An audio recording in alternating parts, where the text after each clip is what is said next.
আসসালামু আলাইকুম। আমন্ত্রণ বাংলা ভিশন সংবাদে আপনাদের সাথে আছে আমি রুকসানা হক রেখা। বাংলাদেশি জাতীয়তাবাদ ও বহুদলীয় গণতন্ত্রের প্রবক্তা শহীদ রাষ্ট্রপতি জিয়াউর রহমানের ৪৪তম শাহাদাত বার্ষিকী আজ। ১৯৮১ সালের ৩০ মে এক ব্যর্থ অভ্যুত্থানে চট্টগ্রামের সার্কিট হাউসে নিহত হন তিনি। ১৯৩৬ সালের বগুড়ার গাবতলীর নিভৃত পল্লী বাগবাড়িতে জন্ম বাংলাদেশি জাতীয়তাবাদী স্থপতি শহীদ রাষ্ট্রপতি জিয়াউর রহমানের। ৭১-এ বাংলাদেশের স্বাধীনতার ঘোষণাপত্র পাঠ, মুক্তিযুদ্ধের সেক্টর কমান্ডার এবং জেড ফোর্সের প্রধান হিসেবে ব্যাপক খ্যাতি অর্জন করেন তিনি। মুক্তিযুদ্ধে অসামান্য অবদানের জন্য তাকে দেয়া হয় বীর উত্তম খেতাব। ১৯৭৫-এর ৭ নভেম্বর সিপাহী জনতার মধ্য দিয়ে বাংলাদেশের রাষ্ট্র ক্ষমতার দৃশ্যপটে আবির্ভূত হন জিয়াউর রহমান। রাষ্ট্রপতি হিসেবে দায়িত্ব নেন ১৯৭৭ সালে। একজন সফল রাষ্ট্রনায়ক ও বহুদলীয় গণতন্ত্রের প্রবক্তার খ্যাতি পাওয়া জিয়াউর রহমান ১৯৭৯ সালের সেপ্টেম্বরে গঠন করেন বাংলাদেশ জাতীয়তাবাদী দল বিএনপি, যে দলটি এ পর্যন্ত ৪ বার নির্বাচনে বিজয়ী হয়ে দেশ পরিচালনা করেছে। ১৯ দফা কর্মসূচি দিয়ে দেশে উন্নয়ন ও উৎপাদনের রাজনীতিকে এগিয়ে নেয়ার এক নতুন অভিযাত্রার সূচনা করেন তিনি।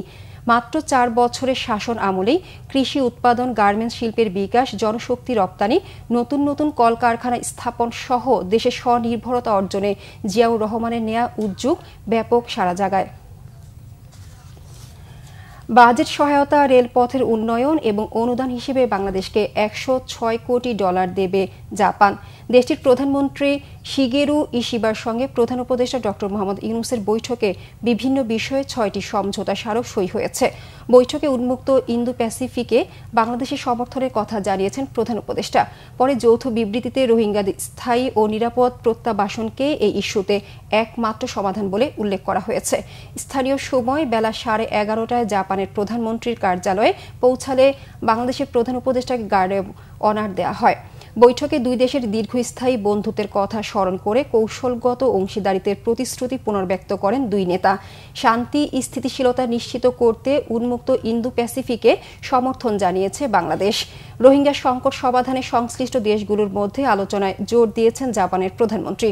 ঢাকা ও টোকিওর মধ্যে স্বাক্ষরিত চুক্তির আওতায় বাংলাদেশের অর্থনৈতিক সংস্কার ও জলবায়ু পরিবর্তনের প্রভাব মোকাবেলায় ঋণ হিসেবে $৪১৮ মিলিয়ন দেবে জাপান। টোকিও জয়দেবপুর ঈশ্বরদীকে ডুয়েল গেজ ডাবল রেলপথে উন্নীত করার জন্য $৬৪১ মিলিয়ন এবং বৃত্তির জন্য অনুদান হিসেবে আরও $৪.২ মিলিয়ন ঋণ দেবে। খাগড়াছড়িতে গ্রীষ্মের বাহারি ফুলে ছেয়ে গেছে সড়ক, শিক্ষা প্রতিষ্ঠান, বাড়ির আঙিনা, সরকারি বেসরকারি বিভিন্ন প্রতিষ্ঠান।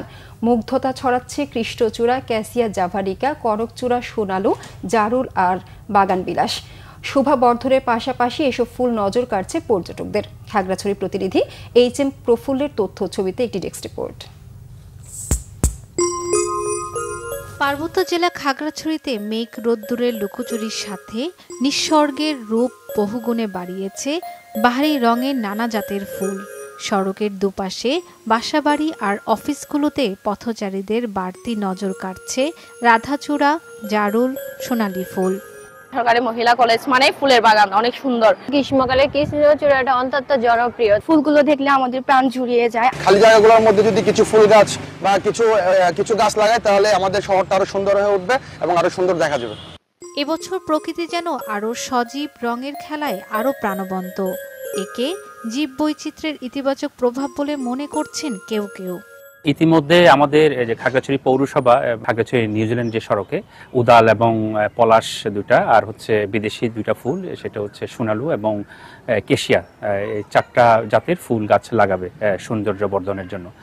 প্রকৃতি ও পরিবেশ সংরক্ষণে পরিবেশ বান্ধব গাছ লাগানোর কথা বলছেন সাবেক জনপ্রতিনিধিরা। পর্যটন নগরী হিসাবে আমাদের পাশের জেলা, যদিও রাঙ্গামাটি জেলায় সাজেক রয়েছে, এই দৃষ্টিনন্দনটা যদি আমাদের করা হয় তারা আমাদের এখানকার ভাবমূর্তি রক্ষা হবে, তাপমাত্রার জন্য আমাদের ভালো হবে। ফুল ও বৃক্ষরাজিতে শহর সাজানোর পরিকল্পনা রয়েছে জেলা প্রশাসনের। রাস্তার দুই পাশে আমরা যদি বিভিন্ন ধরনের ফুলের গাছ নিরাপদ দূরত্বে রেখে যাতে আমরা একটি সুন্দর সুশোভিত খাগড়াছড়ি করতে পারি, সে বিষয়ে আমরা কাজ করে যাচ্ছি।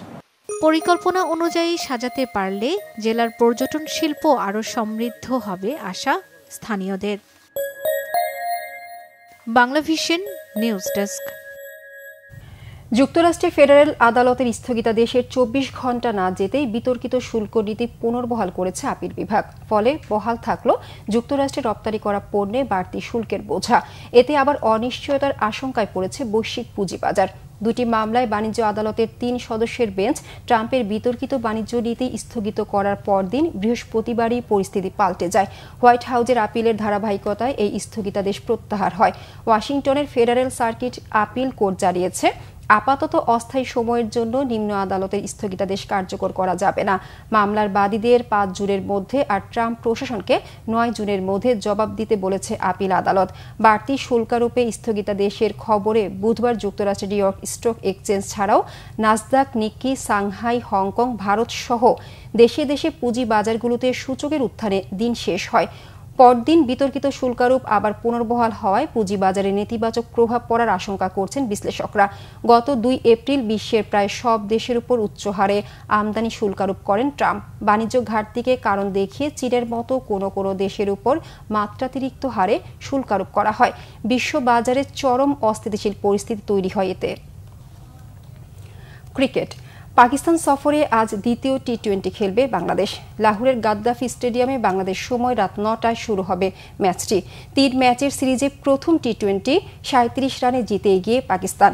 আমিরাতের কাছে ২-১ সিরিজ হেরে বিধ্বস্ত বাংলাদেশ দল পাকিস্তানের বিপক্ষে প্রথম ম্যাচেও সহজে আত্মসমর্পণ করেছে। ম্যাচে প্রথম 2 ওভারে 5 রানে পাকিস্তানের 2 উইকেট তুলে নেওয়া ছাড়া বলার মতো আর কোনো সাফল্য নেই লিটন দাসের দলের। এই নিয়ে টানা 4 টি-20তে টসে হারলেন লিটন। আমিরাতের বিপক্ষে সিরিজ হারের পেছনে টস ভাগ্য এক ফ্যাক্টর হলেও কিন্তু পাকিস্তানের বিপক্ষে দলের ইনডিসিপ্লিন পারফরমেন্স দায়ী। 5 রানে 2 উইকেট এবং 53 রানে তৃতীয় উইকেট তুলে নেওয়ার পরও পাকিস্তান যে 7 উইকেটে 201 রান করে কঠিন টার্গেট ছুড়ে দিয়েছে, তাতে বোলিংয়ের দায় অনেক। এই সিরিজের আগে পাকিস্তান সুপার লিগে দারুণ বোলিং করা রিশাদ হোসেন 4 ওভারে 55 রান দিয়ে মাত্র 1 উইকেট নিয়েছেন। পেস বোলিংয়ে বাংলাদেশ অনেক শর্ট বল করার খেসারত দিয়েছে। 3 পাকিস্তানি ব্যাটার আগা সালমান, হাসান নেওয়াজ ও শাদাব খান সেই সুযোগে বড় ইনিংস খেলার সুযোগ পেয়েছেন। বড় টার্গেট তাড়া করার ক্ষেত্রে বাংলাদেশ বরাবরই নড়বড়ে। আমিরাতের পর পাকিস্তানের বিপক্ষে প্রথম টি-20তে পারফরম্যান্সের যে নমুনা দেখিয়েছে দল, তাতে শঙ্কিত না হয়ে পারাই যায় না। এই ছিল এখনকার মতো। পরের সংবাদ বেলা 12টায় দেখার আমন্ত্রণ রইল। এছাড়া বাংলা ভিশন সংবাদ ও সংবাদ সংশ্লিষ্ট অনুষ্ঠান দেখতে ভিজিট করুন www.bbnews24.com ও facebook.com/banglavisionnews এবং সাবস্ক্রাইব করুন youtube.com/banglavisionnews। ধন্যবাদ সবাইকে।